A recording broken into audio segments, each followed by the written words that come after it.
Stan, it was crazy.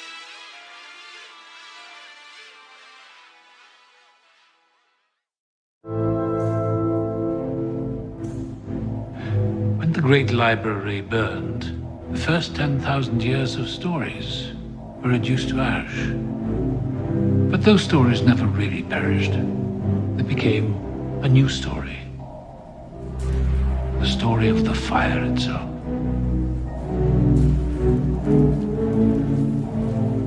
A man's urge to take a thing of beauty and strike the match. Taking what from who? You know what it is! You know! Taking what from who? Gilbert is crying. Yeah, and look at Usman. He's destroyed. Overcome with emotion.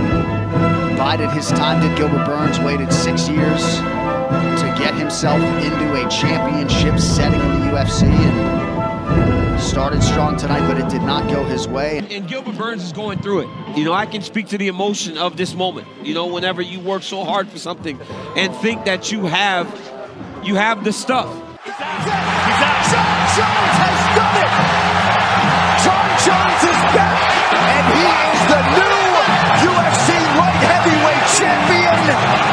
How about it? Wow. He is still down. That was brutal. Absolutely brutal. Perhaps he was allowed to take one or two strikes too many, Joe. Yeah, and as emphatic as it can. And there's the head kick. Which started it all off. Perfect placement. DC's in big trouble. Jon moves in and closes the show. And that's just those deep kicks and the low kicks adding up. DC thought it was low, and he went high with it. He tripped him there. Jon moves in for the kill. Kick to the body.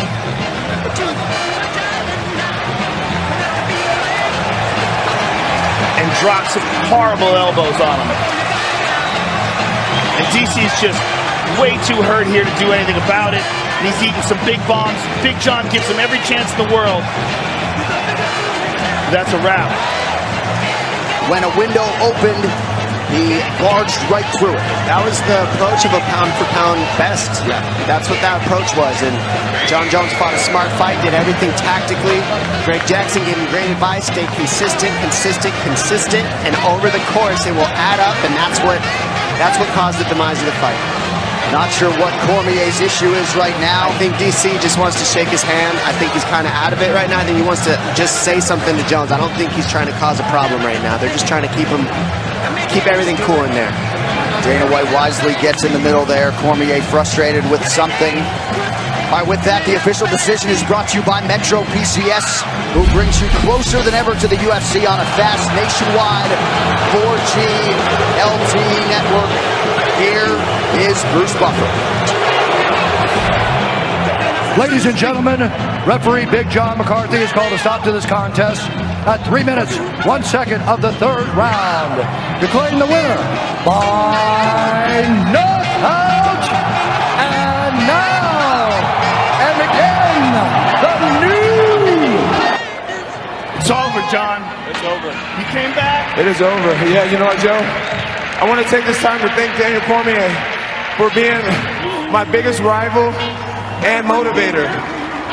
Daniel Cormier, guys, he has absolutely no reason to hang his head. He has been a model champion, a model husband, a model father, a teammate, leader, and I aspire to be a lot more like that man because he's an amazing human being. Unfortunately, we are opponents, but outside of that, he is a true champion for the rest of his life. Congratulations, Jon. I hope your life from now on is nothing but good.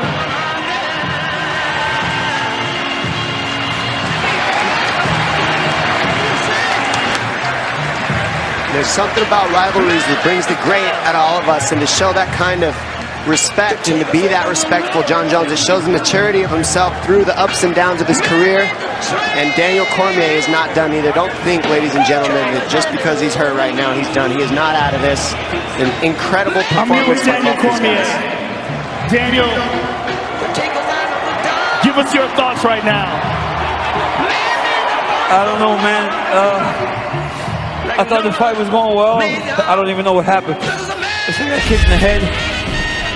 Oh man, I'm so disappointed. You know, I don't think it's a good idea to interview fighters after they've been knocked out, but I really wanted to give you a chance to express yourself. I know this was an incredible moment for you. It was very emotional. What can you say at all about this and the rivalry between you and John? I don't know, man. I guess if you win both fights, there is no rivalry, so I don't know. Thank you for everything, Daniel. Daniel Cormier, ladies and gentlemen. Daniel Cormier humbled in defeat tonight. Let the man make everything he can. Do you know the man makes money to buy from other men? This is a man.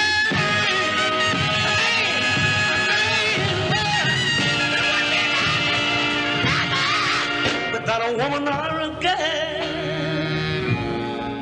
Gilbert is crying. Yeah, and look at Usman. He's destroyed. And Gilbert Burns is going through it.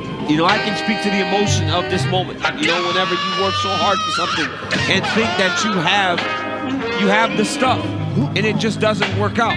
Who's next? I mean, here's the question. Who's Leon.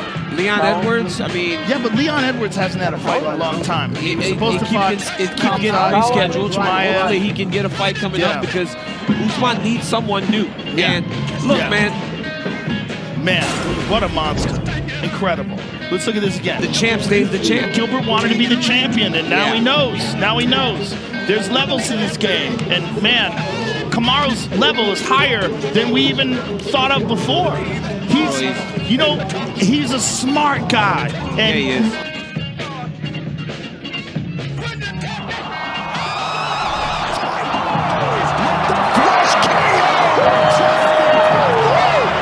That was crazy.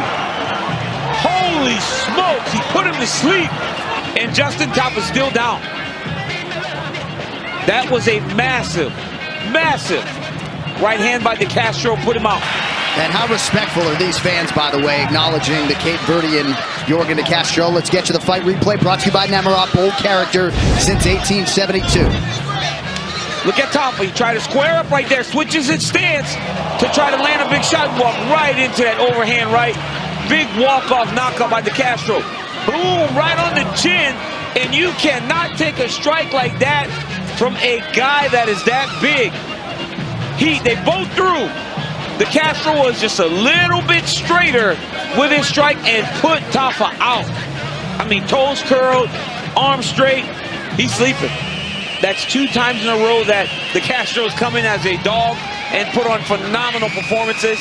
Finished the fight on the Contender Series with leg kicks and then has this walk-off knockout at UFC 243. Well, not going to be hard for him to get fights anymore. What a moment for Yorgan De Castro tonight. The official decision brought to you by Metro by T-Mobile. Catch all the action with Metro by T-Mobile's knockout coverage and unlimited data. Here's Bruce Buffer. Ladies and gentlemen, referee Jim Pernillos has called a stop to this contest at 2 minutes, 10 seconds of the very first round. Declaring the winner by knockout, Yorgan the Mad Titan De Castro.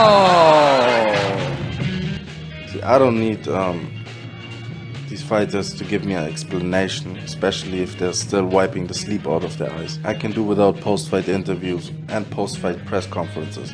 Give these dudes a little bit of time to recover. They want to be good sports, you know, and they get taken advantage of. I think that's like a trend since Dominic Cruz took his L against Cody Garbrandt and displayed humility in defeat. But come on.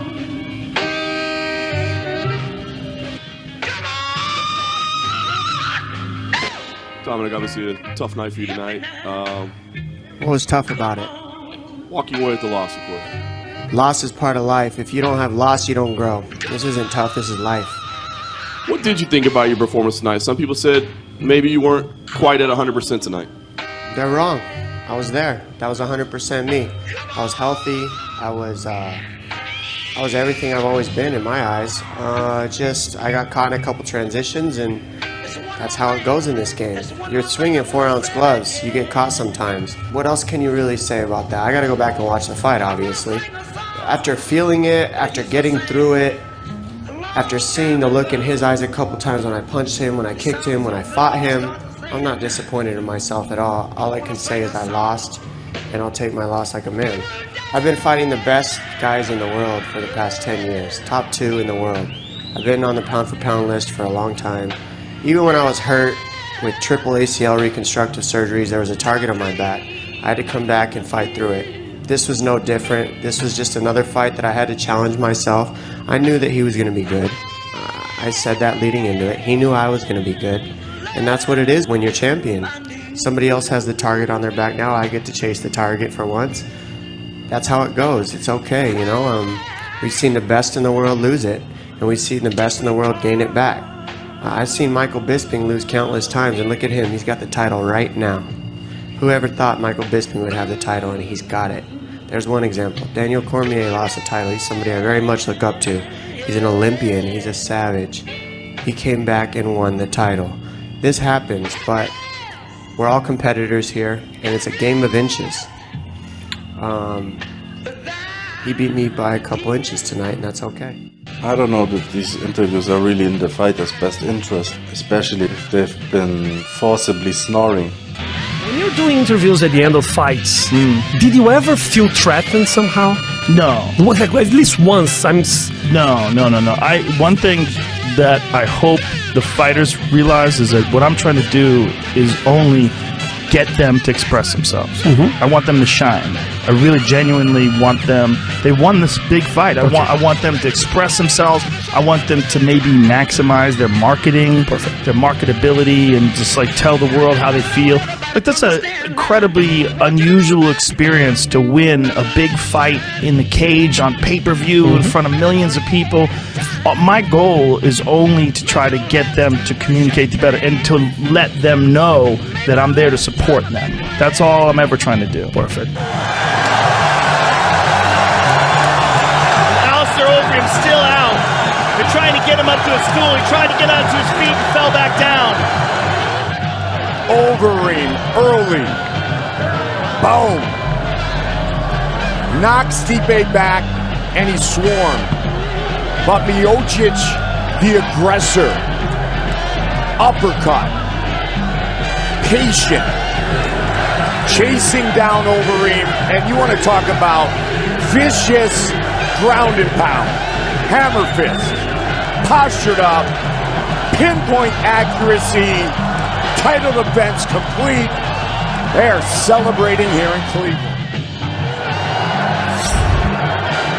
Ladies and gentlemen, referee Mark Goddard has called a stop to this contest at 4 minutes, 27 seconds of the very first round, declaring the winner by knockout and still the undisputed UFC heavyweight champion of the world, Stipe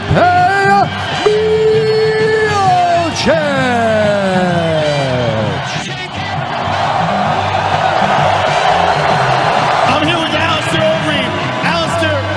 Давайте послушаем, что скажет Аверим. Были моменты, говорит Джо Роган, были возможности одержать победу. Сегодня Стипе был лучше. There's one thing I can't say about the fight. I believe when I punched him and he went down, I followed him, I got him in the guillotine choke. And I clearly felt the tap. То и Аверим говорит, что были моменты, да, я попал по нему, достал его тяжело. Я пытался завершить этот поединок гильотиной. Но в итоге, в общем, я свои шансы не использовал. А он использовал, и я все равно себя считаю лучшим бойцом, но сегодня он был сильнее. Well, let's take a look at it. We'll have the truck pull it, and let's look at the big screen. Let's take a look at it right here. You dropped him, you had him hurt, you grabbed a hold of the достал его, ты повалил его. Был вариант для гильотины. We'll take a look at the whole thing in slow motion. Tell us when you see the tap. Here it is, you got it locked up. Но в итоге здесь, в общем, просто не удалось забросить ноги на соперника и получить контроль таким образом над его корпусом. You felt like it was in the beginning. Did you see it there? You didn't see it there, but you felt it. We'll take a look at it one more time from another angle and see if we can isolate it. Давайте посмотрим с другого угла, говорит Джо Роган. We'll see it one more time. Here's the Вот то самое попадание. You had him hurt. You grabbed a hold of his neck. Забрал шею. Where do you see the tap?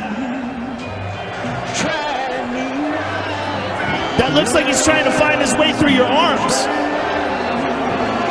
И здесь идет речь, судя по всему, о том, что Аверим сказал, что он постучал. Но сейчас разбирают этот момент. И все-таки, наверное, говорит Джо Роган, что мало это было похоже на то, что Миочич постучал. Желает удачи Авериму. I can only say great things about this city. Thank you until next time. Dude, how about Stipe's ground and pound on Overeem? Dude, Overeem. I've been thinking about that this whole time. Like, how fucking hard did he hit him with those 3 shots? Perfect shots, fucking too. Perfect. Perfect When placement. that guy was stacking him earlier, and he got fucking hitting the guy in the head, and you guys talking about the triangle, I'm like, he has Look how some of those hard fucking Stipe hits. Stipe shots have been fucking. But over also, right there. Overeem's not exactly, his motherboard, message board has been hit a bunch of times. All right, man, is this heaven? It kind of is. No, listen, Brendan, his neck is getting all weak. weak. Brendan, tighten your mouth. No, that's what they do. Is that C-Mate Gray? Oh, God. All right, listen, bro. Oh, I want in. Dude, don't be that guy. What do you have a cramp? Oh, I want in. I'm so hard right now. I'm not going to look in your eyes. No, I'm so hard. That's what you're trying to do. I'm so hard. He is Ew. hard. Ew. Oh, God, it's gross. That's why after the fight I said I don't want to do interviews with fighters after they got knocked out again. I appreciate that. We should never do we that. all appreciate that. When he said that, As I was the watching guy it, I was like, tapped- oh, don't fucking talk. When he said the guy tapped, I was like, fuck, imagine if he tapped. Like, are we going to see a tap? Like, I had no idea. You don't know if you missed something during the actual calling of a fight because it's happening live and it's so chaotic. And it's right after Alistair dropped him, then he went for the guillotine, then all of a sudden they're on their feet again. It happened so fast. When he said it, he was so adamant. That's got knocked. What about the truck in the back, though, Joe? Aren't they going, Joe, he didn't tap? Do you really want to show No, this? they don't know. They don't know. For But sure. they watched the fight live. They watched the fight You want to live. find out. You So want to find out whether he tapped, they maybe he didn't- tapped, maybe he didn't. Yeah. You find out, it's entertaining. It's totally beautiful thing. possible that Hey, if he I did loved tap, that someone saw it in the truck, they would have said it. But they didn't say it. But they're like, we'll play it for you. And I said, okay, we're gonna play it. And so they had it queued up. They played it, and then he was still insistent. I'm like, okay, well maybe it's the other hand. But I was thinking, man, this does not look good. And then like, but but it has to be solved. It has to be resolved. You know, when the guy says the guy tapped, Can't you have have a to show world it. champion. That's part of the game. Let's check it You out. have to show it. Yeah, I thought you have handled to it well. show it. That was the right thing to do. But I wish we didn't interview him at all. I wish, I think you guys to have a chance to. He was completely unconscious, and it took him a while to get back to his feet, and to have a conversation with him about strategy, about where it went wrong. It's insane. It's crazy. It doesn't make any sense. No other Understood why sport you. does If that. it's Right not here. a knockout, a guy loses and gets submitted But- or whatever. but even- but even What in were you other gonna say to you? sports- Other than this sucks. I wish I would have won. Yeah, even in other sports, like the NFL, if a guy has concussion, he's not doing interviews, man. He's not writing ahead. If a guy breaks his leg or tears a knee, they're not interviewing him. Because what Yeah. the fuck's he gonna see? You know what kind of fucking frame of mind that guy's in? It's nuts. So you're 100% right, Joe. I love that. Well, it's something I had suggested a long time ago, back when we interviewed Mirko Krokop after Gonzaga knocked him out. I was looking in his eyes, man. That night you guys interviewed him? Yeah, I What interviewed the him. I fuck? interviewed him right after the fight, and I was like, "We can't do that anymore." And I said it to him, and we just kept doing it. What if it's good for ratings? Like if they get knocked out, guaranteed interview. They can't be good though. I'm not doing it I anymore. mean, they don't even show him on the ground anymore. They pan away on the camera. Did they tell you yes or no, Joe? Or I don't did care. they say I'm anything? not doing it anymore. You're gonna do it. I'm not doing it, Sir, When look at guys me. get shut the fuck You're up. gonna. If guys get knocked the fuck out. You don't want to talk to him? If guys get knocked the fuck out, if someone really wants to talk to them, they're gonna have to talk to them. I'm not talking. Bruce to anybody Buffer's gonna anymore. jump in that bitch. How you feeling? Bruce is doing a great job. I don't think we need to, and I think the UFC agrees. It's better for the sport. What made Alistair look bad, and I think if you gave him a few hours or even a day to talk about it, he probably would realize that never happened, that it was just his brain was scrambled. Well, even Stipe, when you're talking to him, he's like, yeah, he hit me with a kick. No, sir, that was a punch. Right, well, he said the guy kicks hard. Yeah. He did get kicked hard in the body. Yeah, he did. And, I mean, he could have been mentioning that, but he probably didn't realize what knocked him down. He was concussed. I gotta be honest, man. I think Diego Sanchez, man, is telling us a lot of truth. But we're ignoring it just to jump on the bandwagon of the UFC and talk that shit.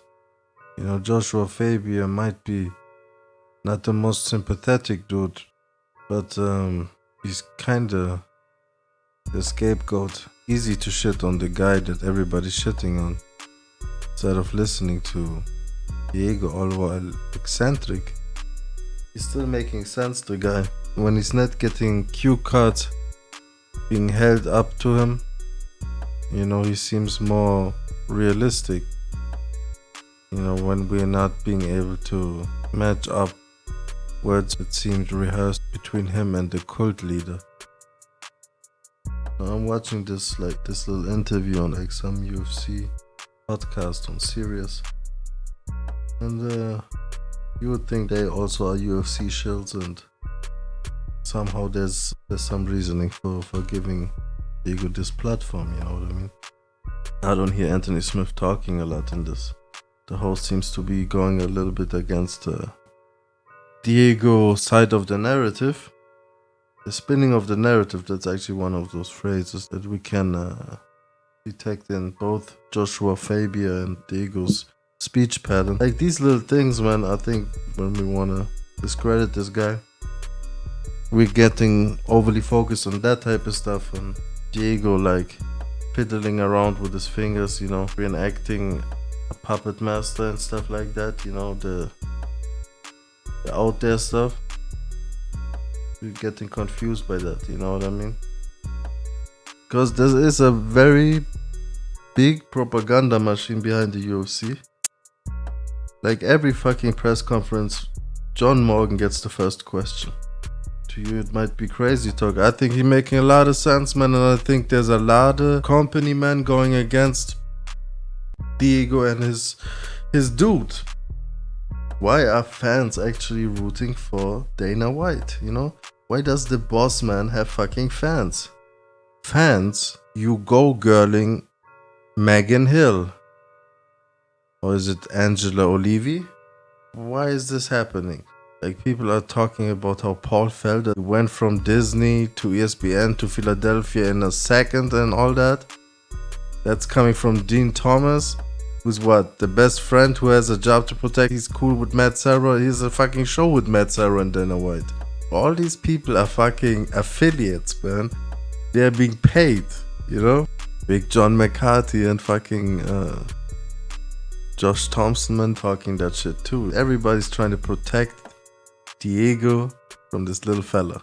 What's going on here, man? There is something going on, you know? As much as people like want to go with the narrative that's being spun,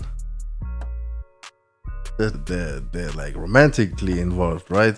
That's how far it's gotten. Is that a politically correct way of Westworlding this UFC?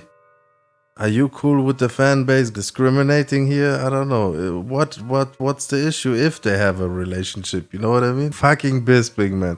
Like, I can tell you, man, since fucking Khabib jumped over the cage, because he was going in on Khabib and talking all that Russia shit and disrespectful, like after actually being welcomed in Russia or Dagestan by Khabib's father, they had some type of interaction, him and Bisping, and I guess he got only respect. But the moment like fucking Khabib jumped over the fence, like Bisping, the company man that he is, you know, he was fresh off retirement with the podcast in the starting years, I guess. But at the time he kind of stepped out of that like reserved tone, and he went at Khabib pretty hard, you know. He was kind of shilling. He was making that math, that UFC math in his head, you know.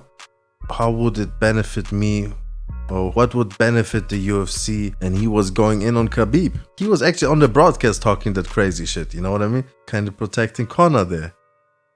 I believe he backtracked like episodes after or the episode after, and someone made it probably clear to him that Khabib is the guy they're going with and Conor is out of the loop now.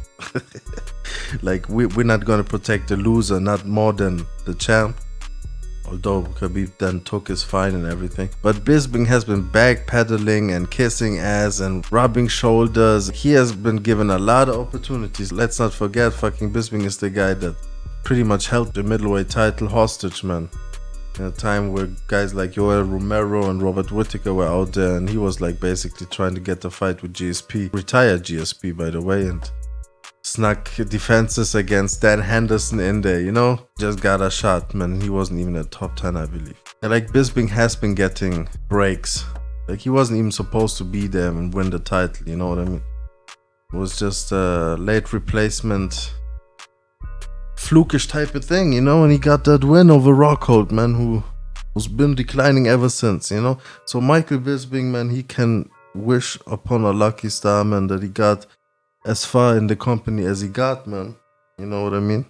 And respect to him, he did it with one eye. That only, you know, adds to the legend and to the UFC docs. Paul Felder, he is supposed to be an actor somewhere on Broadway. I didn't like Paul Felder, man, when he hit Oliveira with these like excessive elbows from the guard, you know what I mean? Like, dude was out and he was going for the gusto, man. He tried to get on a highlight clip with that shit. It was pretty unnecessary. I believe even the guy was tapping or something and he went even more in, man. The guy was tapping to strikes and then went out because Felder went into savage mode, right? And that qualifies him as a fucking savage. People talking about how he went Philly. That was like the softest tough talk that I ever heard. Like, no, bro, you just got lectured 5 minutes and after 10 minutes, you know what I mean? Like, you had a moment where you said fuck and everybody's like giving you kudos, bro. You know what I mean? The people are telling me to kill myself on Twitter. Like, fuck off, bro. All these people are UFC shills, fucking DC, bro, giggling over Chris Weidman's snapped leg, you know what I mean?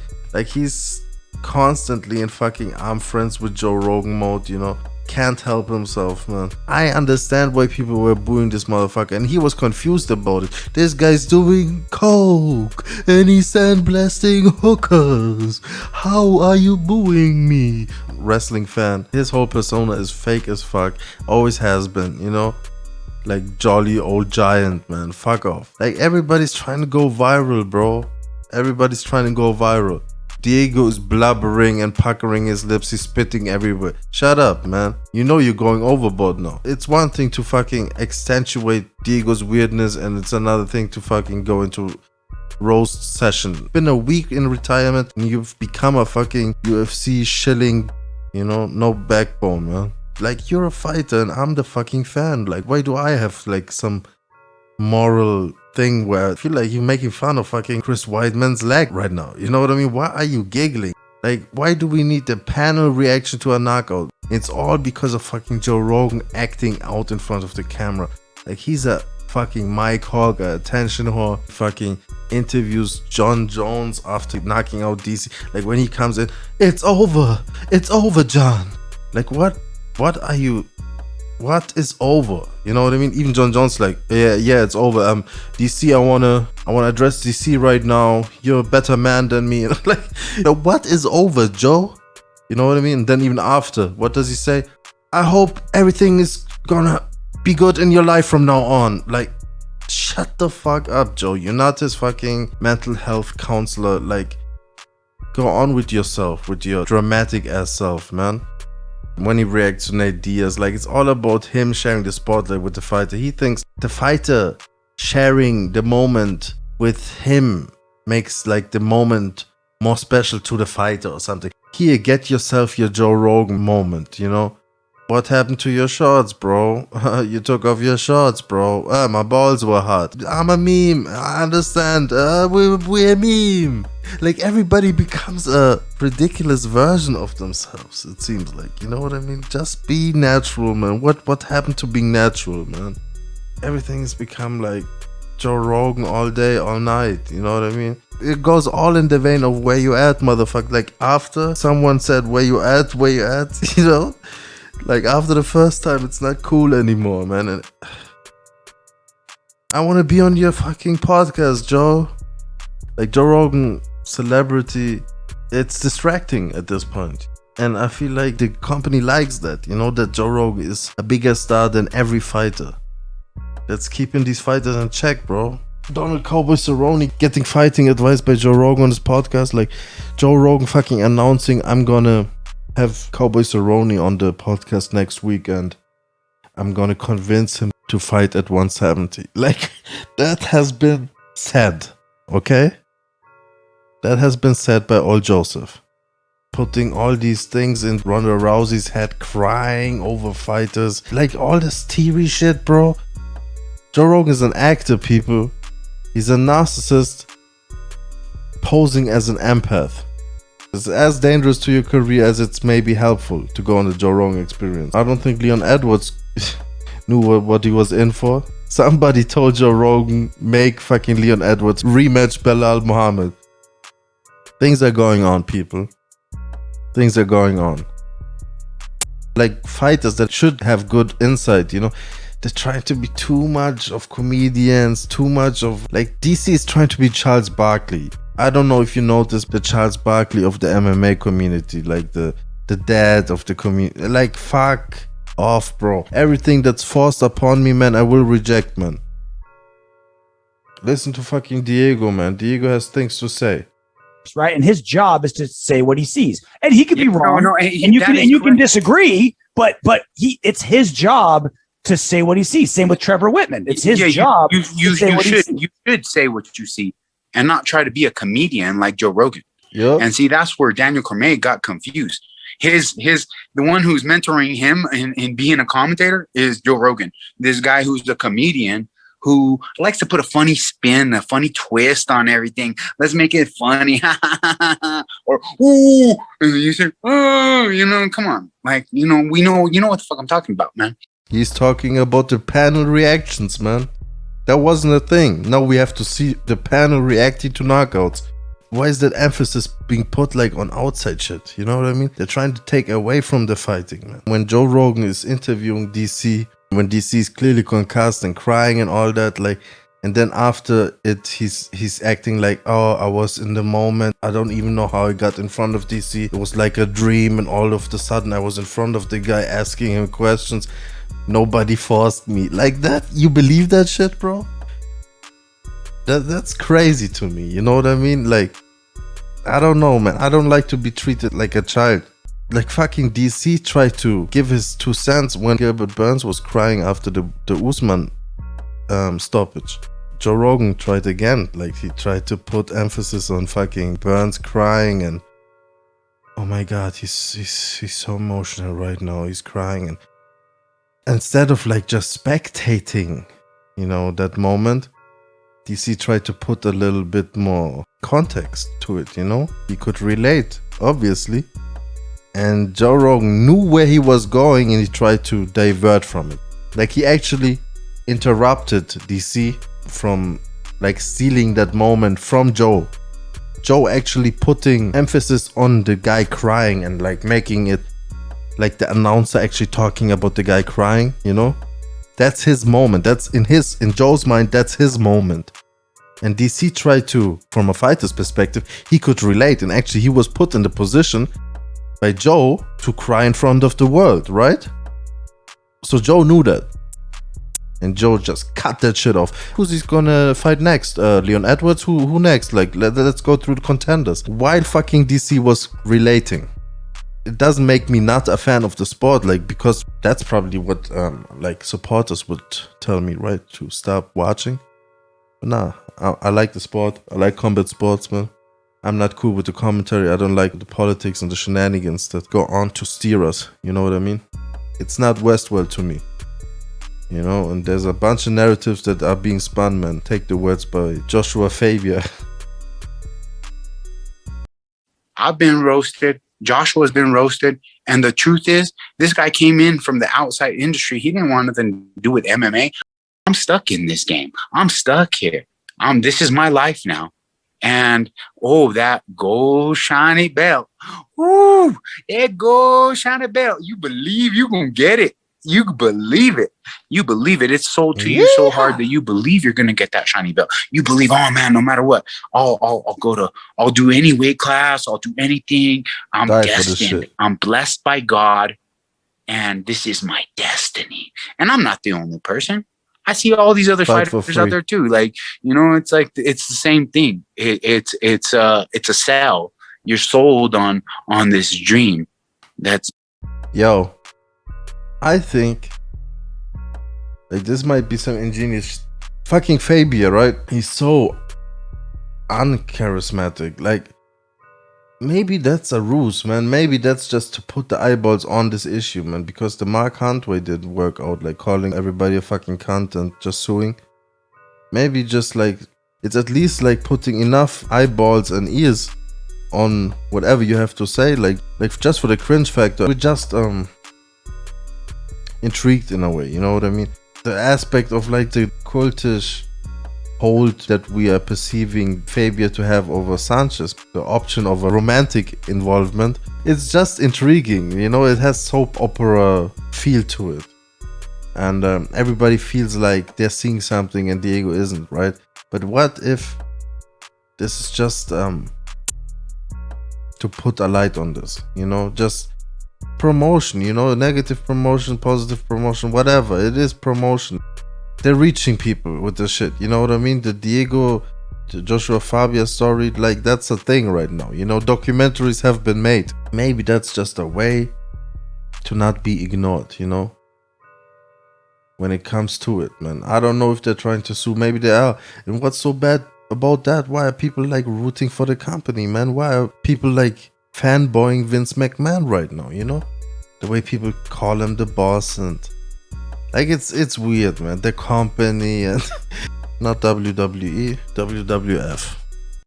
That you're gonna win, that you're gonna be the UFC champion. But the truth and the reality is, you got the puppeteer pulling strings. They put who they want there. They mold this illusion. They mold this illusion, and the illusion is it's all about money, man. And I see all these fighters. Listen, let me say something. I see all these fighters out there, like myself in my young 20s and 30s, getting on my knees, making the sign of the cross and saying, oh God, Lord Jesus Christ, help me get this victory. And then when I get the victory, oh, thank you, God. Let me give you the glory. I was victorious in breaking another man's orbital. I crushed his face. What a great act of God. Oh, poor Brian Gassaway. Yeah, he had to go to the hospital. I just completely crushed his skull with ground and pound elbows. And I'm in the cage thanking God, like, oh, I'm doing this for you, Jesus. Well, I think Diego, I think the fans have a better understanding that than you give them credit for. I think they're starting more and more to understand the physical risks and like what you guys put yourselves through, which is why I think why so many fans are concerned about you, because whether they're right or wrong, they're Nah, it's not the fuck the fans. They're concerned for Diego, bro. Shut up, man. That's not even happening, bro. We're just gawking, man. We're just fiends for something, bro. It's fucking Corona in this bitch, you know what I mean? It's not enough fights anyway, man. We're just soap opera gawking, man. I'm not gonna act like I give a shit. I don't really give a shit. It's just fascinating in a way. We're being easily swayed to be on the fucking UFC side. Like, fuck off, bro. Like, if I'm gonna be on the dude's side, but like, this dude has given some good fights. But I'm not gonna act like I really care if this guy's gonna fuck off, bro. People that are closer to you might die or live. You know what I mean? So I don't really care, you know? But I'm a fan of combat sports, and I see this dude fight Gilbert Melendez. I got enough respect for him in that way to be on his side, not on the fucking billionaire side.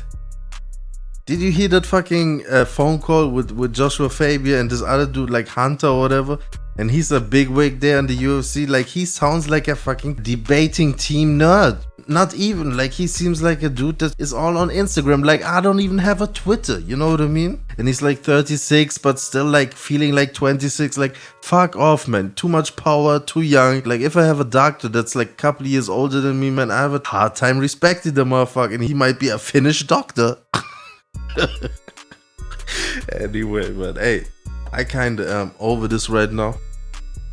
Looking at Joshua Fabia as a guy that's kind of leeching off you, and because they love you so much, they're worried that he's taking you down the wrong path. Like, Diego doesn't understand this, you know, that people are thinking this. I think he's well aware that people think he's leeching and all like that. You're not the first person to tell him that. You're just the first person to interview him for real, I guess. Like Brendan Dassey Schwabi, he's lying, okay? He reads comments. Have to end their career. Wait, hold on. Hold on a second. I think I've had problems with the commentary team. I've had to come at Daniel Cormier. I've come at Michael Bisping before. I've come at Paul Felder. I've come at John Anik. I want to finish this, and Anthony Smith might be a good dude or might not be. It doesn't really matter anyway. I don't know. You know? Whatever he's going to say to Diego, man, I'm going to finish this on my own. But this video is done here. Make of it what you will, I guess. UFC 107 in Memphis, Tennessee, being joined by Diego Sanchez, who faces BJ Penn for the UFC lightweight title this Saturday night. And Diego, first off, I must say I found it very fascinating to watch you work out. It made me think of a famous Yogi Berra quote where he said 90% of baseball is mental and 50% is physical. Obviously, that doesn't make sense math-wise, but do you believe in that type of thing, like that the majority of this sport is really just all about the mental aspect of it? You know, I believe it's, first and foremost, it's the training that you put in the gym. And, you know, that's what's going to give you that base mental strength, because you're going to believe in yourself because of the hard work that you put in the gym. And, you know, as far as it goes for me, you know what I mean? Once you step in that cage, of course, you know, it's all mental. You know what I mean? You have to have 100%. We have to be 100% at the time when it's time. You know what I mean? Not 100%, you know, right before the fight. It's 100% when it counts, when it's all on the line. What do you do in the cage that the other guys don't do and haven't been able to do against him? That's number one, not fear him. Number two, put it on him. Number three, just you know, I'm gonna risk. You know what I mean? I'm not gonna be scared. I'm gonna risk it all. You know, I'm gonna go in there. I'm gonna put it on the line. You know what I mean? I'm gonna put all my cards on the table. You're a very spiritual person. Do you believe that this is your destiny, that you were destined to win the UFC lightweight title? I've always believed that it was my destiny to be a UFC champion of the world, and I just believe that it's timing. And right now, I feel in my heart it's the perfect timing. And what is the significance behind the fact that you always scream yes when you're in the cage, before and after a victory? What is the significance behind that? You know what? It's just putting myself in peak mind state, and you know what? It's flipping the switch, man. Flipping the switch. It's just, yes could mean anything for anybody, and that's why Tony Robbins invented it. You know what I mean? It's just something special. You know, you could be playing baseball, you could be hitting a home run, you could be in the ring, but for me, it's just yes. I'm the best fighter in the world. Yes. And more to that point, I'm not sure if you're aware of this, but especially since the Countdown show aired on Tuesday night, you showed a cartwheel that you did, and you screamed yes. And online, a lot of people are talking about this just because it's so unique. Is there something significant behind that, or is that just sort of taking the yes mindset to another level? Hey, that's just straight up Diego entertainment for you guys. I gotta give you guys new entertainment every now and then, you know. Can we see one right now? No. That's a little too much. Okay. All right. Well, give us the prediction. How's the fight going to end on Saturday? Knockout. Simple. First round, second round? I don't know. All right. Well, we look forward to it this Saturday night live on pay-per-view. Diego Sanchez finally gets a shot at the UFC belt. He goes up against 155-pound champion BJ Penn. Best of luck to you, Diego. Two men fighting one. Yeah. Okay. So Mayhem, tell me if you think these techniques are good. So it's got. So you're casually chilling. Here he is. That's his coach right there? That's his coach with a bandana.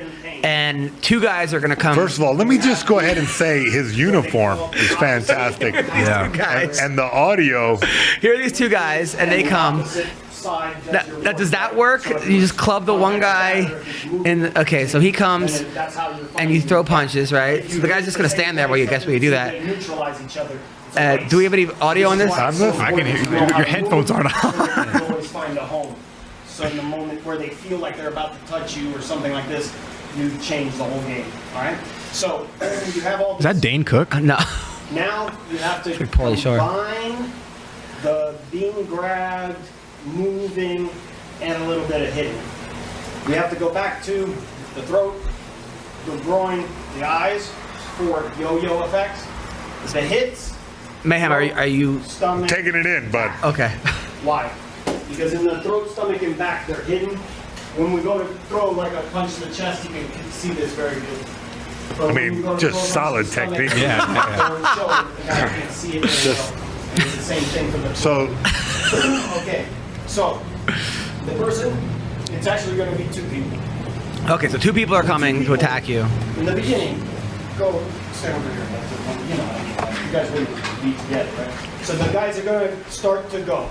I'm going to move very slowly, and I'm moving precise. And I'm going to align myself up in the work. Boom. And so this way, as you're moving, You're fighting ravers. the strikes then happen. And It's like he's in the Matrix right now. It's like fighting in slow motion. He's like fighting on Molly. Sometimes you then rotate the guy and make the guy move. And it's okay. Wow, I hope terrorists don't get a hold of this footage. The U.S. will be screwed. They're gonna panic. In this case, it's okay. If you're small like me, grab them and fall. So. Wow, pull double guard on 2 guys. Solid camera work. You know, I feel like this is one of the. This is a revolution in self-defense technology. Why isn't he in the U.S.? You know what? I can't be quiet anymore. All right, it's fucking bizarre. Like in 2020, that bullshitsu is still going strong. Yeah, like, you just make up your own style. It's self-awareness technology. What do you call this shit? The school of self-awareness. Oh my god, my new fucking. That's Diego Sanchez's coach. That's Diego Sanchez's coach. No, this he left Greg Jackson to train with this guy. If you've been paying attention, headbutt. Oh my god. Bro, if you've been paying attention to Diego Sanchez for any amount of time, you know he's a little bit out there. Yeah. And this kind of like seems perfect. Like really? It falls right into his wheelhouse. I'm surprised that it didn't happen earlier, that he went to the school of bullshit awareness. Now, what do you see wrong with that form, though? Well, wrong? I mean, there's not much to say about being right. You know what I mean? I think it's his hypnotizing tone of voice. Yeah. That he's getting these big goons who probably he picked up from 24-hour fitness bathroom. Yeah. You know what I'm saying? Like, to like go online with all these kung fu techniques. So you don't think any of that works? No, I mean, no. Like pulling double guard with 2 guys? Double guard. Let me tell you, man, a bad mistake. I only made that once, and it was with 2 porn stars. Trust me. You don't want to do that. Don't pull guard on a porn star, bro. You sure you feel comfortable posting making fun of this guy? Well, he actually he did get mad. No, him and Diego both DM'd me. Yeah, both. Yeah, Diego. Why? Well, what happened was. Did you post a snarky comment with this? No, what happened was I posted a video of a guy sprinting full on a treadmill, and then the guy jumps off and just starts throwing air punches, right? Yeah. And I go, Diego, and the guy was wearing a mask, right? So I said, Diego's new training regimen. It was a joke because that's how but nothing to do with this guy, right? So then. Diego's like, hey, that's fucked up. You said that I'm going to get coronavirus because he's wearing a mask. So I said, dude, I have nothing. It was nothing to do with coronavirus. So then he unfriended me. And we were like friends. Like so then his manager, that guy, hit me up and said, I'm Asian and I don't find coronavirus jokes funny. That guy. Yeah, and I go, listen. It has nothing to do with the coronavirus. Like, the guy just happened to be wearing a mask. I didn't even, put that together. I was literally just saying that Diego's techniques sometimes are a little bit odd. Yeah. Training, that's 100%. And the guy was like, okay, well, we're not here to be made fun of. And this, so the guy, I was like, dude, I'm not trying to make fun of, but this is before the fight. After the fight, after further inspection of what this guy's doing, I'm like, okay, this guy needs to be stopped because he's going to get somebody killed. First, the guy says after the fight, he goes, Joe Rogan saying that I'm a bad trainer. Joe Rogan wasn't even calling the fight. He was not even in the arena, you know? But second of all, this guy like said, hey, just so you know, since training to this guy's, since switching to his camp, I've taken less damage in my last 2 fights than I have in the last. Well, obviously, because he took the red pill, and now he's in the Matrix. But you also didn't win a round. I know, yeah. And if you want to take no damage, don't fight. You'll take 0 damage if you don't get into the fucking... The goal isn't to not take any damage, it's to win the fight, I would assume. Yeah. I mean, you could just run around in circles, but that's not necessarily going to win you fights. It's a strange one. I think this guy, while Diego may need to work on his defense, I don't think this is the way to do it because he came in there like a chicken. But I mean, let's tell the truth though. Diego's getting older, and like it's hard as hell to keep fighting at that age. Especially he's been through some wars, and I'm like kind of one of those guys that's like, I take my hat off to Diego Sanchez for still getting in there. But at the same time, like, why? He gave us some great fights already. The best. Yeah, you know what I mean. So it's like I don't know. I guess. Every fighter kind of has that in him to just rocket till the wheels fall off. Somebody wrote that this guy actually did accomplish something. He made Diego quit. Like no one ever has made Diego quit. I mean, like in that fight, Diego. I mean, he won the fight because that guy kicked him when he was down. Yeah, need to a down opponent. Is that his YouTube channel? Yeah, the School of Self-Awareness. Oh my God, bro, it's a serious thing. Yeah. Holy fuck stick! Are you fucking kidding me? There's one with like the love punch. This is great, it man. recent? You know what? Yeah. Look, you know what? I'm sorry for hating on this guy. Like, I'm trying not to hate on him. Seems like he's got his shit together. He's got a whole YouTube shit page. together. He should not be coaching MMA fighters to get in there with trained killers. I mean, and thinking that these techniques work though. No. How did Diego fall in with this guy? It's cool. I mean, I guess maybe some of the techniques will work. What? I mean, I don't know. Saying you can't continue? Pulling guard, jumping guard. Maybe he deleted that video. I don't know. Anyway, so that's that. What do you think about him quitting the fight though? Because the doctor literally said, "All right, he's good to go," and then he says, "I can't see. There's blood in my eye." You know. I mean, Diego has given us so many battles that if one time, I think the whole thing should be. I think he should just either go back to Jackson's or American Top Team or anybody, but this guy. I think that. Why are you hating on the School of Self-Awareness, bro? Maybe you should take a few classes. That's what he said. That's Diego put that on Instagram. Yeah. He said take a few classes. Said, you guys should all go to the School of Self-Awareness. I just don't know. I don't understand what those techniques. I think it's like me teaching opera to people. Yeah, it's like a movie fight. It's like I don't know, but who knows? I mean, look. I mean, he won the fight. Who knows? I know. That's bullshit. They shouldn't do that. That's dangerous. Very dangerous. He's teaching people some techniques that, oh man, that's what I want to do in a street fight. Double splash on my back, pull guard, hopefully not get kicked to death. I don't get it. I don't understand. But at the same time, like if Diego trusts this guy, Yo, the throat and balls. How's it going with it, by the way, with your ladies? My lady, it's fine. Are we moving on from this guy? I can't do it anymore. My phone died, and I know it's on his Instagram of it's fine. School of Self-Awareness. I could give less than a shit, bro. Like, how are you trying to make me give a fuck about all right, okay, we don't. All right, let's talk about some other fights. Magic spell against the uninitiated. Exactly. How else, would all those old keto schools get those dork students to clean them and shit? Because the shit does work on clowns. It does. Bro, have you seen Diego's new coach? The School of Self-Awareness? Oh, yeah. I love the dude. I think he came up in Vegas and trained at my gym. Really? Really? They're always welcome there. You've seen the techniques? Yeah, he came into my gym for a whole week. Hung out. Fucking great time. But now, really? Is the guy legit? Legit in the sense of, hey, Diego, motherfucker, you stop going war and toe-to-toe with guys and roll with punches and don't get hit so much and fight a little smarter. Like, Diego's been doing it 20 years. At this point, does he really need the basics? Come on. Yeah. That's the point, actually. And I brought that up when we first started talking about this bullshit, too. You know what I mean? Like, everybody was really hating on it. But the reality is, it definitely works on dudes that don't know MMA.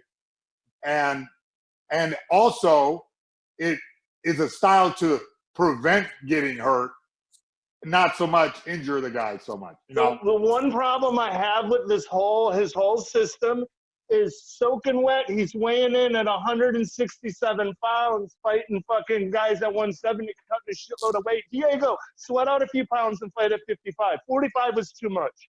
Yeah. I hit Diego 20 minutes a day. 20 minutes a day I hit him. So his body understands impact.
These fighters are thinking they're never going to get fucking hit. And when they do, it gets them emotional, gets them all these other things. They start feeling like it's a failure versus that's what's supposed to happen in here. Crazy. Calm down. And if you actually master that skill, the fear and anxiety that's making you rush or hesitate won't be there. It really will be blended out. What a fight, man. What a finish. Talk to me about how you're feeling coming out of that one. Pissed. He hit me. And you know, I don't mind getting hit, but I got hit and I dropped. Man, what the hell? That ain't me. That was a piss poor performance on my part. I'm better than that. I know I'm better than that. You guys know I'm better than that. I'm not gonna call it a lucky shot. He hit me. He caught me slipping, got in on me, and yeah, that was all on me, and I'm pissed at myself that he hit me. And that's I know that's the name of the game we're in fighting, but man, I'm just mad at myself. That was a dumbass performance. What was the mistake that you feel like you made? Was it something? Everything, man. I'm better than that, and I know that. I know I'm better than that, and I know I didn't look my best. That's just me slipping, man. I shouldn't have did that. Put myself in danger with that one, you know. And I barely ever put myself in danger, even in practice, you know. And you know I don't really ever put myself in danger in a fight. But man, yeah, it's just I'm pissed at myself. I'm sorry. I'm glad I get to take a second to look at my performance, and I don't even need to look at my performance. I just felt it, you know.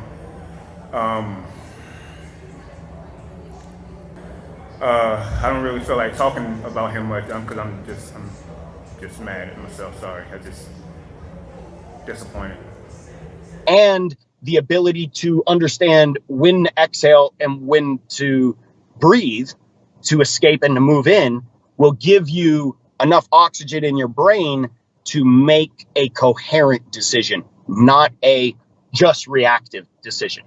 Because sometimes Dustin's a perfect example of this. Dustin has a beautiful pause positioning in his strikes to just see how the other guy's reacting to know where to place the next strikes.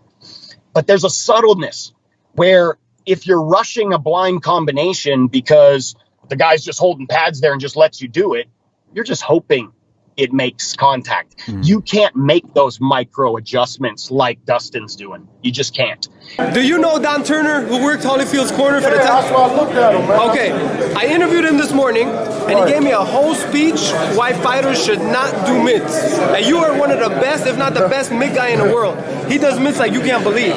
Good. But you don't believe in mitts.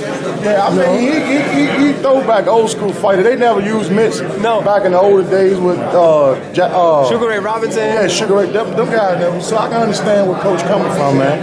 You know. So I mean. You hear what he just said? Yeah. He can understand. You can't. I can. But how does it help a fighter to do mitts? Well, to me, I just think it's just, you know, I say it's a workout form. You know what I'm saying? Time and whatever. You know, it ain't like you teaching them how to fight. You basically already know how to fight. You just kind of working with things, you know, situations and things like that. I want to ask you a question. What's that? One question. Hold your hands up like you're Place your hands over How you hit him over here? Say again? So the hand go this way? Yeah, how you hit him over there? So you punch with left hook this way. You like that? Hand go that way. Right. Then he come back and hit him over here. So you saying you throw the punch in. Boom. Boom. Have you go listen. Yeah. Say you go, okay, so you go to right hand. You come back with your left hook. Not way over. No. So I'm not going to put the pad over here so you can throw a left hook. The pad can be here because the hook can be short. How you Oh, no, he's the best. Coach, show him the clip of you. I'm not going to do like, he don't understand. He see my clip. He might be like, that comes from being able to breathe in that moment. And you know as well as I know, one breath behind, you start falling behind on each one of those exchanges. And after the second one, the third one, you start feeling desperate. You start making bad decisions. And now you're putting yourself in this space where you didn't need to. Now it's who's faster, who's stronger. All your game plan goes out the door because you don't want the judge to see this direction. You don't want to see any of that. And that's where fighters are hurting themselves a lot. And the coaches are not helping in a lot of ways because they want them to win the round in that fashion. The old way that Diego was getting credit for fighting with just heart. Just go out there. If you just fight that way, you can't lose. Well, I'm telling you right now, 10 years later with brain damage, you can. And Gagey and all those wars, trust me, it'll be a thing. You can see the wars that Tony Ferguson's gone through now. You can see the effects of these things. And speaking of CTE studies, the buildup of these traumas come after 10 years. You get knocked out. The full amount of understanding what happened in that knockout does not come out for 10 years. So these kids today are being knocked out. right and left. Right and left. I mean, that's why their careers are not going to last because they're getting knocked out 4 times in 5 years. Now, you're cutting so much weight that you're being knocked out. I'm dealing with a 39-year-old. He's only been finished 4 times. There's people out there in this world that exist like that. And my advice to people is just get the fuck away from him. You're never going to deal with that guy. There's only 2 things that guy will understand. It's either death or the jail door hitting him in the back of the ass. Like, they're never going to get it. What I saw in that fighter meeting, and hats off to who's the girl at the end? I can't believe I'm blanking on the name. The Thai boxing girl, sweetheart. Another. Come on, who was in the room that like attacked him at the end? She did a great boxer. I don't know. Oh man, whatever. Anyway, she did a great job. I mean, it's about him. I love Diego, man. Somebody's got it. There needs to be an intervention. What I saw on that video was just narcissistic to the fucking 100th degree. It's just. I can't tolerate these guys. I just can't. And he'll never get it. and you just got to get away from. There's no Angela Hill, I think. Angela Hill. Sorry, so I didn't go back and watch it. Okay, full disclosure, like I went through it once. I didn't need to go back. No, I don't blame you. Um, Angela Hill hit it out of the ballpark with that guy. Yeah. You know what I mean? It's about him. It really is. That's all it's about. I can't believe Diego can't see that. You know, I guess when you're in it, you know, like when you're in that circle, everybody on the outside could see it except for you. Experience you enjoyed in Abu Dhabi with Joshua Fabio? Oh, no. So you keep getting me in trouble, man. You need to stop asking those heated questions. But they're the best ones. I love Monster. Please don't misinterpret my last interview. I didn't mean to get you in trouble. I apologize. Yeah. But yeah, what was that experience like? If you can even remember it, just having a guy kind of berate you guys. Well, it was my first time sitting in on fighter meetings, so I really didn't feel like I should say anything. But at that point, I think I had heard Fabio talk about himself so much and the criticism that he was getting that I had to say something. And, you know, it's like I watched Diego's long interview with Anthony Smith last night, and like he makes a lot of points that like I think a lot of fighters agree with, but then he goes on his tangents, his like conspiracy theory tangents as well. So it's kind of hard to not feel for Diego and not understand his point of view. You know, everyone's point of view comes from whatever circumstances and experiences they have, and to have your gym feel like your gym isn't backing you compared to your other teammates, to feel like the UFC isn't backing you compared to other people. I feel for him. I think it was good that he did that interview because it gives more perspective, and as opposed to just saying, oh, he's getting taken advantage of. But like this Fabio guy is the only one in his corner, so of course he's gonna defend him. So I understand. But yeah, it was pretty crazy. Like I think the way he just said, let's stop the shit talk, like immediately put everyone like, you know, on guard. And I just wish he talked more about Diego feeling upset about the whole like the commentary thing and everything. I wish he talked more about that than the shit talk that his school was getting online. Do you think, I think Anthony said this in that interview, which if anyone's listening, I would say go watch it. Yeah. Joshua might have had a point in there, but his delivery of that point just means he's ruining his own stance, right? Yeah. By delivering it to you guys in the way he did, he's just basically saying nothing at that point because his energy is overwhelming the message. Yeah, and you know, maybe that's the type of person who will confront people about something when Diego is too, reserved to say it. But I thought it was interesting that Diego didn't sound like it was like the most lucid interview like he's had in years. You know, like he sounds like he has all his shit together, and then every now and then he'll just be like, "Oh, Instagram," and you're like, "What?" But it was a good interview, and I think he made a lot of valid points that maybe that video of the backstage like commentary berating, like he made points that video didn't really make, but maybe those were the steps that he needed to get his view out there. Like he needed people to talk so much shit that he finally like came out and expressed himself. But it's a weird one. Like it's really weird. Sorry for getting you in trouble. Never answering questions again. Diego's hard. It's hard to be mad at him now because I don't know if it's him guiding the horse. I think he's just running blind, and this other Jamoke, his new lover's like showing him down the path. So I don't know. I can't really be mad at the kid, you know, or the old man, I should say. But really, it's his cult leader and lover that took over his life, and I feel bad for you, Diego. Did you ever have, I don't know the timelines, did you ever cross paths with that guy? I never have. I never, ever have.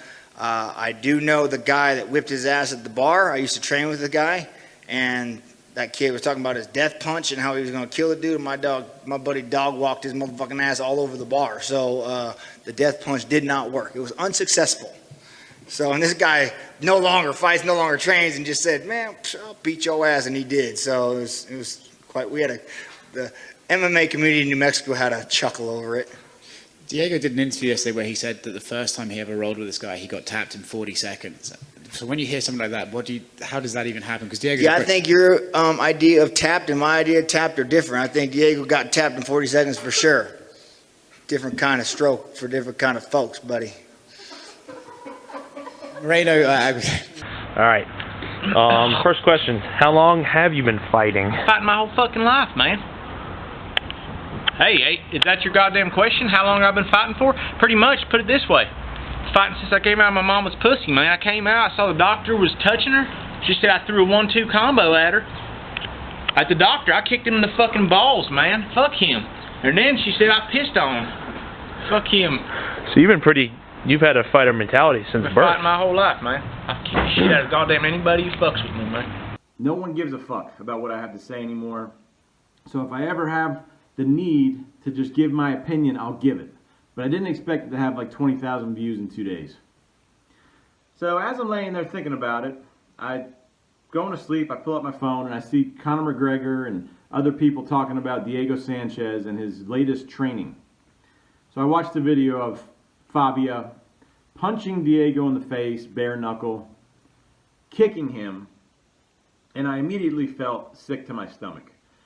Because in the video I made, I took a different approach. I had spoken to Spencer Fisher, and we were talking about how everyone is bashing bashing Joshua. And it's not helping because Diego is already brainwashed. He loves the guy. Spencer actually did try to pull Diego to the side. And Diego said, please don't talk about my mentor like that. He means the world to me. So I thought, you know what? I know what this Joshua guy is, but let me give it a different approach. Because I know Joshua and Diego watch all these videos. Because Joshua's a little fucking narcissist. He's got to comment and watch everything. So I thought, let me take the approach that doesn't hurt Diego's feelings. When I watched Diego cry on Anthony Smith's show, I cried. It was horrible. And then he talked about my good friend Spencer Fisher. So I was emotional, and I thought, let's take a different angle to this. But it's not how I truly felt. It was part of how I felt. But all you fans and all you people that wrote on my last video that Fabia's a piece of shit, taking advantage of Diego, a manipulative little bastard, you're right. And I knew you were right. And the punching in the face video infuriated me. Joshua, you little fucking pussy. You get away with this shit because you're 5'2". So you can be the big man who talks shit because you know anybody of my size or normal size that beats your ass, they look bad. But one day you're going to meet a guy that's 5'3", 5'4", and he's going to smack the fuck out of you, which is what you need. You delusional little manipulative fuck. I've met so many guys like you. I was giving you the benefit of the doubt that you're just another karate master that believes his own shit. But just like fighters have the mental battle before the fight, that's how you control Diego. You had the mental battle first, where you took advantage of him at a bad time, to where you could then physically beat him. Like where I saw you kick him in the back in front of us when you were telling a story. Diego, turn around. Oh, I'll fucking drop kick you and give you whiplash. Because that's what I do. I punch and kick you throughout the day to help you with your training. That I know nothing about fighting, but this is what I do to manipulate you. And I know what you're going to say. I was hitting him with fucking 30 pounds of force with my fist, man. When he's in a UFC fight, it's 857 pounds per square inch because I try to act smarter than I am. So I'm conditioning his bones just like a Muay Thai fighter would, man. No big deal. Stop judging me. I was preparing him upside down, spinning him so it's more realistic to a fight, and he was taking less of a blow to his brain because the blood was there, man. Don't judge our training tactics, man. Diego asked me to do this. And I'm actually trying to show I have good technique. Let me show you my good kicks I have. Let me turn my hips over because I'm a master. Fuck you, you little rat. Fuck you, Fabia. I wanted to smack you the other day, but I can't because I got a sick fucking friend here that you guys made sicker because you're trying to go take advantage of Spencer. Yet Diego wasn't. Diego cares about the guy because Diego's a real fighter who cares for his fellow peers. But you, let me get you in my school self-awareness shirt. Let me show that my stuff works with everyone. No, it doesn't. You don't know how to fight. You don't have any fucking balls. Made me sick. You're a maggot. And I'm sure Diego might watch this if he's allowed to watch YouTube. And Diego, I'm sorry. I like you. I think you're a great person. Fuck your little coach. One day you're going to see what this manipulative little fucking cult-leading karate fake McDojo master is doing. Maybe, if you make it that far. Who fucking knows? But yeah, you guys were right. And I knew you were right. So I'm mad at myself for posting that video. I shouldn't have. It's a different angle, but now that I saw that little prick hang Diego upside down and beat him, he doesn't need to take those shots or whatever your fucking excuse will be for those shots. He's taken the most headshots in the UFC history. He doesn't need you spinning him upside down and, oh yeah, I got my training in on a human heavy bag. That's what you needed to do. You had to hang Diego upside down to get the advantage on him. No, I actually tapped him. Fuck you. Fuck you, Joshua, you little con man piece of shit. Get out of the sport. No one will ever work with you. Diego was just, you found him at the right time in the right place where he wasn't there mentally. And it's sad. So if you ever do see me, Diego, if you see me again somehow and you don't like me, fine. I don't fucking care. We can deal with it. I'm fine with that. And you too, Joshua. I might just give you a little smack. Like I gave the first time I smacked the McDojo instructor in my hometown. I was 18. Oh, yeah, hit me with that punch and I'll grab it and do this and this. Now you won't do shit. You'll get smacked like the fucking little fucking bitch you are. You ready to fight? Against Fisher. Come on, let's do it. And here we go. Spencer Fisher's known for his hands. Supposedly he's an excellent boxer, but Thiago Alves, also an excellent striker, with American top team now. Started off with shoot box. Nice right hand, left hook combination by Spencer Fisher.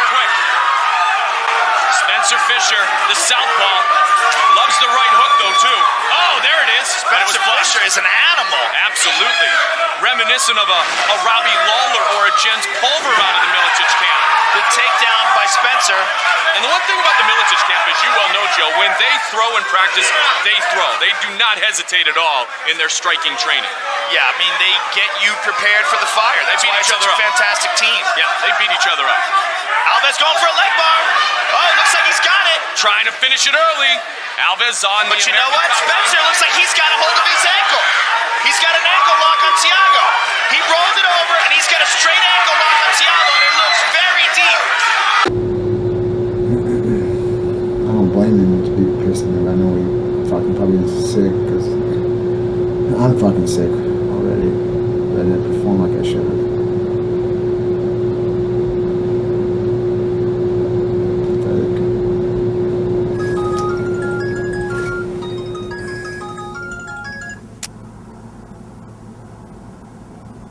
People write me stupid fucking shit, man. You should move your feet more, brother.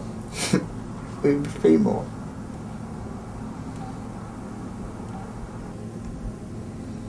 But God, man, it feels so good to walk out there in that crowd and step in there and know it's all on you.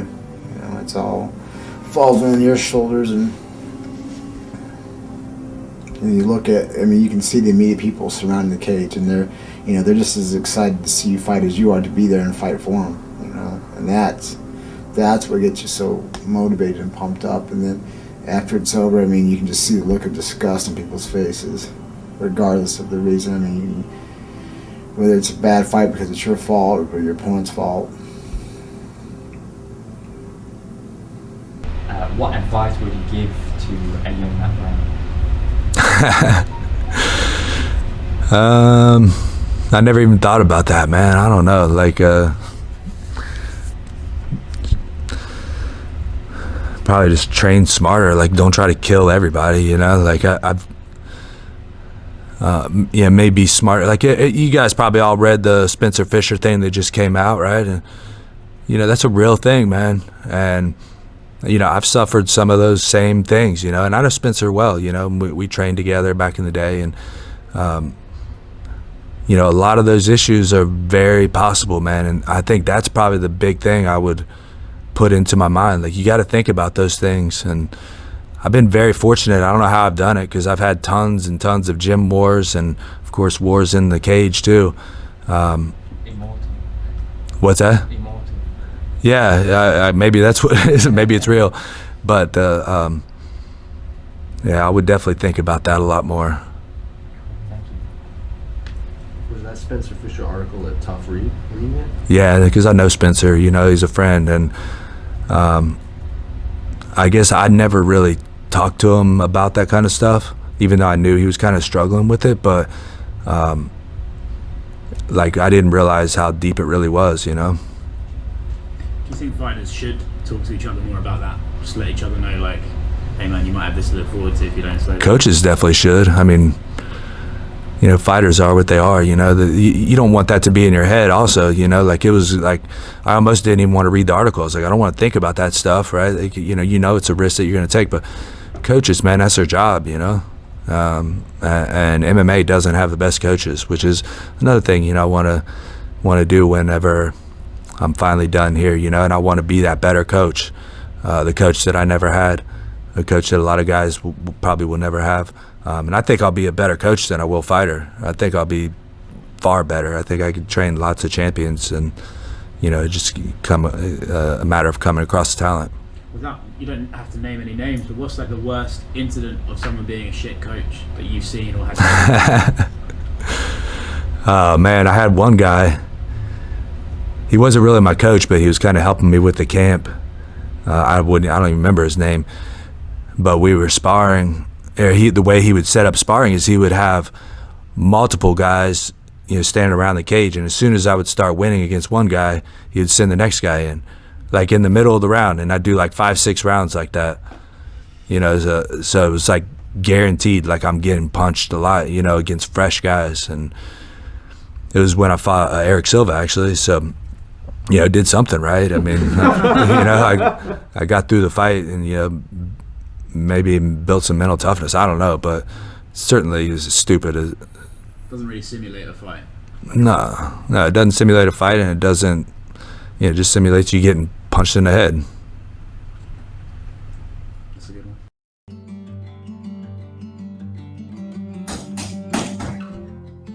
I'm Spencer Fisher. And how many times did you fight in the UFC? I'm not sure. I've had a lot of fights. 17 times. And Spencer, first off, congratulations on a very big victory for you. This is the first time in your career that you were stuck in a 2-fight losing streak. You really needed this win, right?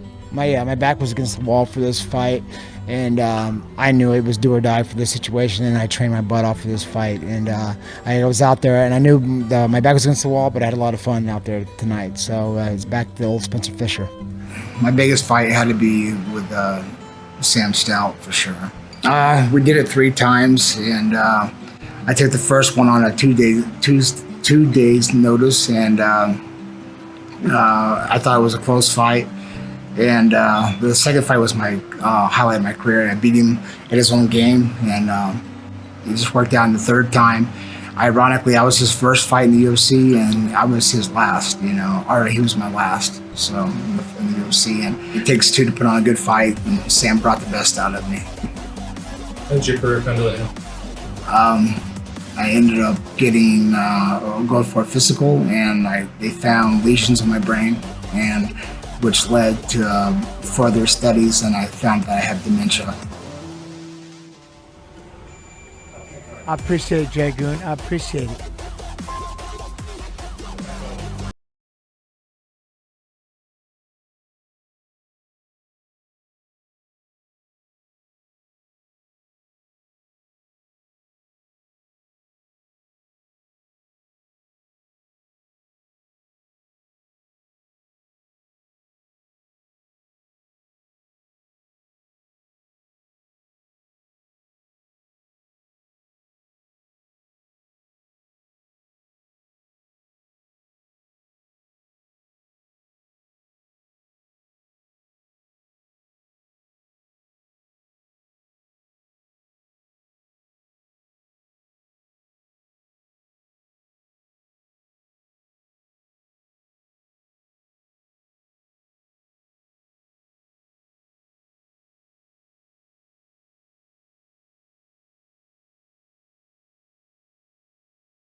get more testing done, and then they found the proteins for dementia.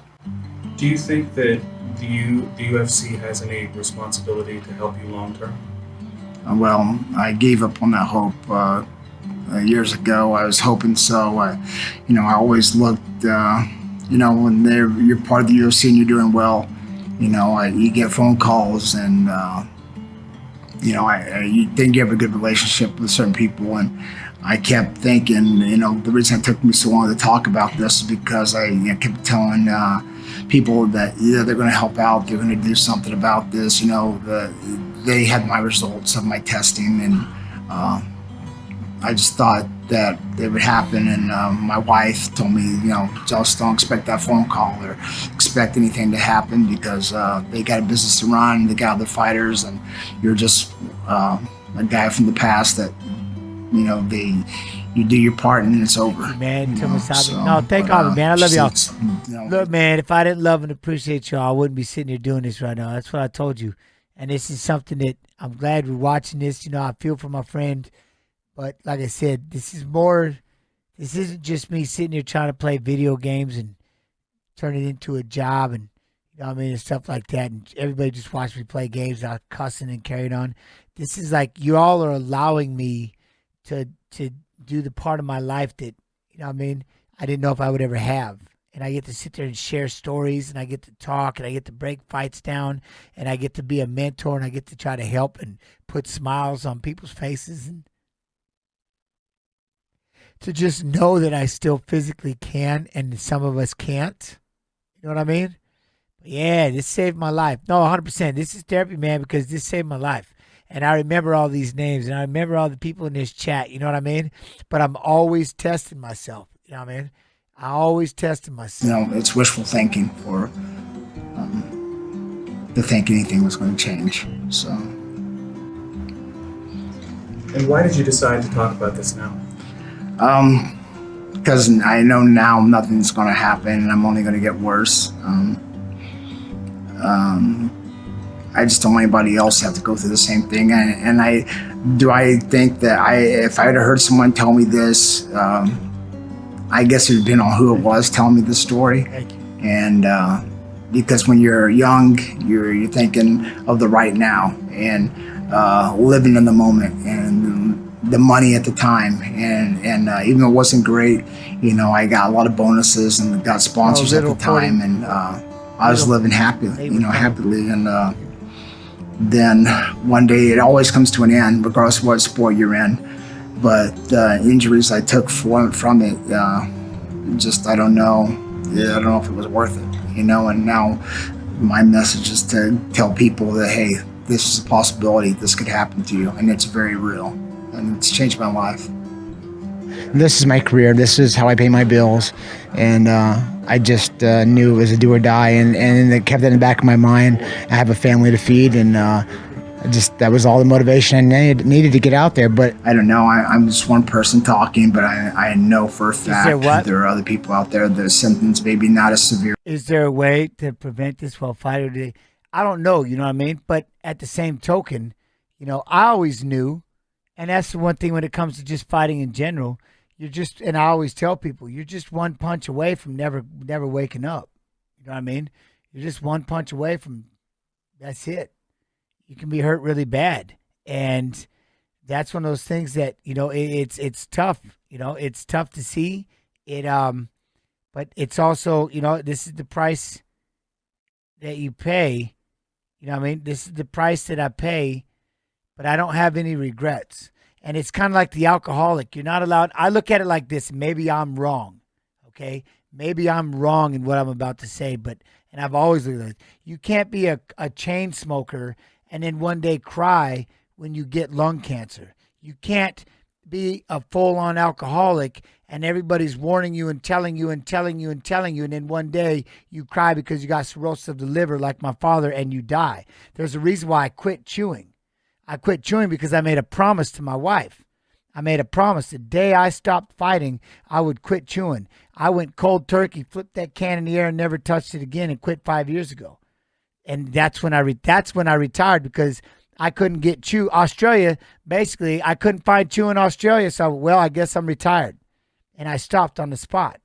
But if I end up getting mouth cancer later on, I am not going to sit there and I'm not going to cry because I've got mouth cancer, because you know what? They told me that shit in the beginning, but there's also that fine little bit of youth, right? And that's the thing about youth. Just King 85, thank you for the 4 months, man. Dedication, I appreciate you. There's that thing about youth, but the thing about youth is this. You don't think about when you're older, right? Like I remember being 22, 23 years old, they're going, hey, man, one day you're going to be 40. You better think about your retirement. You better think about this. I'm like, are you serious? You know how fucking far away that is? I'm 23 years old. You think I give a fuck about 40? You're out your mind. I remember saying it right to their face. Just the idea of thinking about 40 would just be, what? You know what I mean? I'm not even trying to hear you. I mean, I'm like, I don't even want to hear it, right? You see what I'm saying? But no matter what you do, you can get in a car. Look at what happened to Matt. Look what happened to Matt Hughes. Everything was fine. And he got hit by a fucking train. There are no guarantees in life, ladies and gentlemen. There are no promises. There are no guarantees. And that's why, and this is something, and I will hold this literally till the day I go into the grave. I rode this thing till the wheels fell off, and I did everything and achieved everything I wanted to go out there and do. So what I would tell you, my message to all of you will always be, 1, learn how to be your own best friend first. 2, go out there and fill your fucking book. Go out there and do things in life so when you're left at the end of the day, all you're left with are stories. But have a big-ass book of them.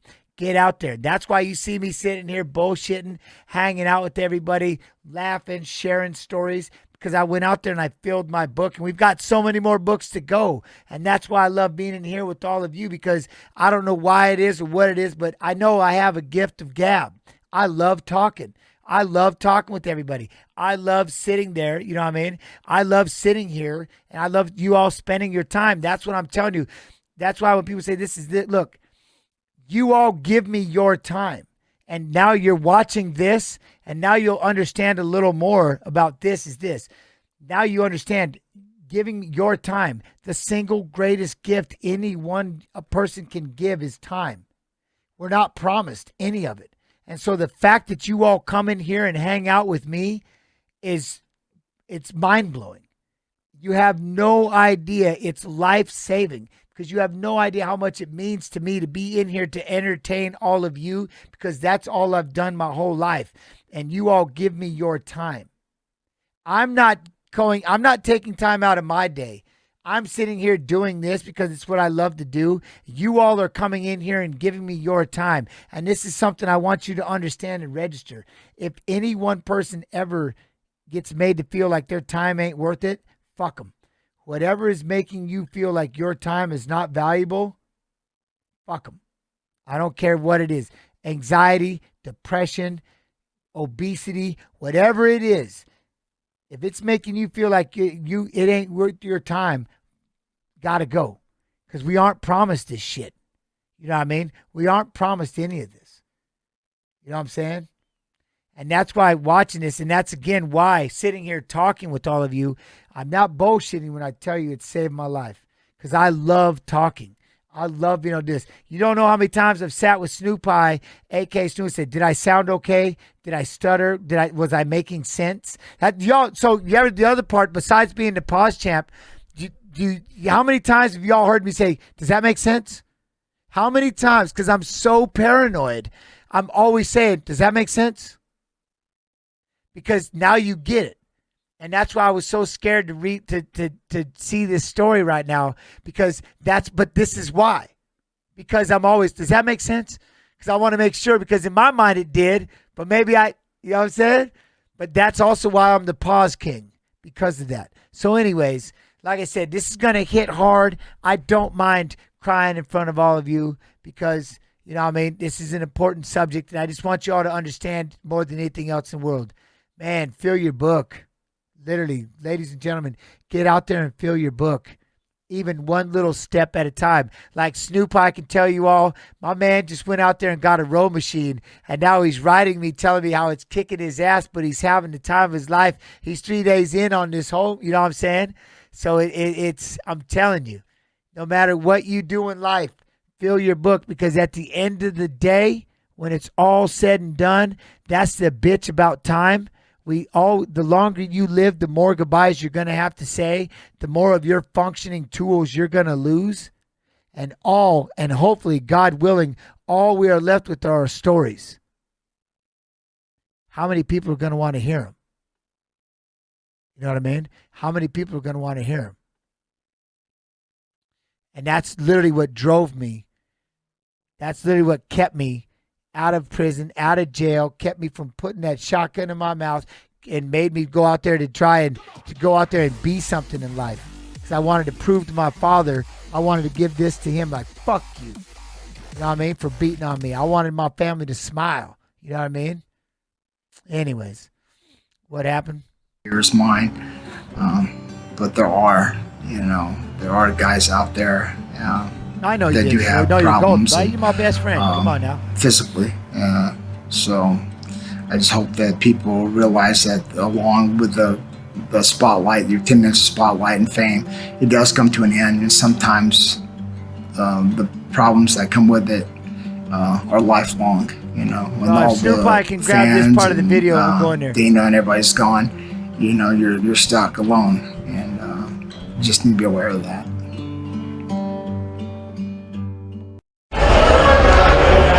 You know what? I'm feeling the pure ecstasy of having a war. You know what I mean? A lot of UFC fighters, we dream about going in there and finishing the fight in the first round. But it's the fights like I had tonight that when you're an old man, you're like, yeah, that was a war. And then you get a call up Martin Kamen when we're like 65 and we're like, remember when we threw those hooks in the ring? Those are the wars, and those are the ones you don't forget. You know, whether you're cut, whether you're hurt, you gotta, you don't forget these no matter what, and they're fun. Diego, it's Lorenzo. What's up, my brother? You are one tough. Oh, thank you, brother. I've never seen anything like it before in my life. Did I get the energy bonus? Yeah, you Thank get the you, bonus, man, because bro. I'm gonna have to recover a little You bit. get the bonus, my man. You know what was going through my head the whole fight was, it's gonna land. It's gonna land. It's gonna land. I was planning on landing that right hook and dropping him. You know what I mean? I was like, it's gonna land. It's gonna land. Keep that mindset on. It's gonna land. It's gonna land. And you know what? It landed a couple times. He didn't drop, but you know what I mean? When it all comes down to it, you know what I kind of threw the game plan out the window and made it a street fight, and that's what I did, honestly. My plans are to get back home to Albuquerque, New Mexico, the best city in the world, and go eat some green chili chicken enchiladas. And I'm gonna be hitting the gym, running my mountain, and I promise you, I'm gonna have a very fast recovery. Jesus Christ is gonna heal me. I'm gonna be back in the octagon soon. I love you, all my fans out there. I love you, my son Ivan, and this is for the Burke and for my mom and pops, and just for all the fans out there that appreciate Corazon. I've seen more people get knocked the fuck out than almost anybody that's ever lived. You guys' reaction, you and Anik's reaction was hilarious, by the way. Dude, I never stop loving it, man. I never stop loving that sport. I When know. someone rises, like Thug Rose or Kamaru Usman, or when someone rises to the occasion, I will never stop loving it. I've been doing this shit for so long, and I can't help myself. I wanted to ask you this. In the Usman fight, yes, when he's down and he keeps clipping him, do you think that should be stopped, or that's okay? The referee has to pull him off. Because he clipped him a few more times after It's he was super necessary. for him to hit him a few more times. It's super necessary. I'm asking. Look, here's my reasoning. You don't know what I'm saying. Super necessary is like when people, like you said, you weren't going to interview people after the fight. I don't even know what's happening. Like when I was in a trance, like everything was so crazy, and you guys are right. Yeah, I did say that I wasn't going to interview people after the fight, but guess what? I'm glad I did. Yeah. Because whether it was Zhang Weili or whether it was Askren or Masvidal getting KO'd like that, like Masvidal had the classiest response I've ever experienced with a guy talk so much shit, hyped up a fight, did what he did, fought his heart out, got knocked the fuck out with one punch, and was all class. See your head land right there. You see that impact. So he tapped. I was done. I was waiting for my arm. The referee is saying that you were unconscious. He was right next to you. Your eyes are rolled back in your head. He was waving Emerson off. I don't understand this, man. I'm dead serious. We thought that it was a victory. We thought that even though the fact you were out, he tapped. Yeah, that's what I'm saying. I rolled over after he tapped. But what they're saying is because you were unconscious with the takedown, that it's a no contest. But I'm not unconscious. You don't understand. So you're saying that you were never unconscious? Never. So you knew that he had tapped, you knew it was over, and you thought you just won, and you were tired. Just rolled over. My arm was under his back. He tapped. I was waiting for him to get up. And that was it, man. All right, now I'm going to talk to Robert Emerson. Robert, you sustained a bad rib injury in that first round. Now, give us your thoughts on what happened at the beginning of the second. First off, I'd like to apologize to all the fans. I don't want to see a fight end like that just as much as you guys do. I had a really serious injury coming into this fight. I did not want to fight for you guys. I came in here to give it all I had. He hurt me in the first round. My rib busted again. And Dre's my boy. We'll do this again as soon as possible. There's no need to apologize. It was a great fight. Take a look at the big screen. We're going to show you the body shot that hurt you. Here it is right here. It was hurting the first round before that even. Yeah, it was hurting before that. I during training 2 weeks back, I tore that cartilage in my upper rib, and no way was I going to not show up tonight and fight. So okay, now when you're watching this on the screen and you see the takedown, you see him slam his head off the mat. Did you think he was unconscious? I felt all of his dead weight on top of me. He felt like he was unconscious. There's no way I could have continued. Regardless, even if he wasn't, there's no way I still could have continued. I had to go get this thing checked out. I love the guy. We'll do it again as soon as possible. I don't want to see the fight end like that. I would consider a no contest or a draw. I don't want to take it as a... Now look at it right here. He can't get up. Look at him try to get up. He's out. Yeah, I know, apparently, but stuff happens in this sport. I don't blame him, I don't blame me. It's one of those things that just happens. I'm certainly not going to chalk this up as a win. I consider a no contest. I would love to do this again. I'm not going to say I beat the guy. That's a fluke thing that happens. It happens in this sport all the time. It's... Well, you're a courageous fighter. We always enjoy watching you perform, and we hope you heal up from your injury, and we see you again. Apologize again to all you guys. Thank you guys for coming out. I'll look to see you guys later this year. Sorry. Robert Emerson, ladies and gentlemen. No apology needed from Rob Emerson. He showed guts and courage even to come out for the start of the second round. And now Gray Maynard says he wasn't out, but if you watch as the replay continues, we know Emerson had tapped, but as you watch as the replay continues here, Gray Maynard can hardly get up. The doctor attends to him, and it is not a full Gray Maynard. Keith Kaiser attending to Maynard. Yeah, he was rocked.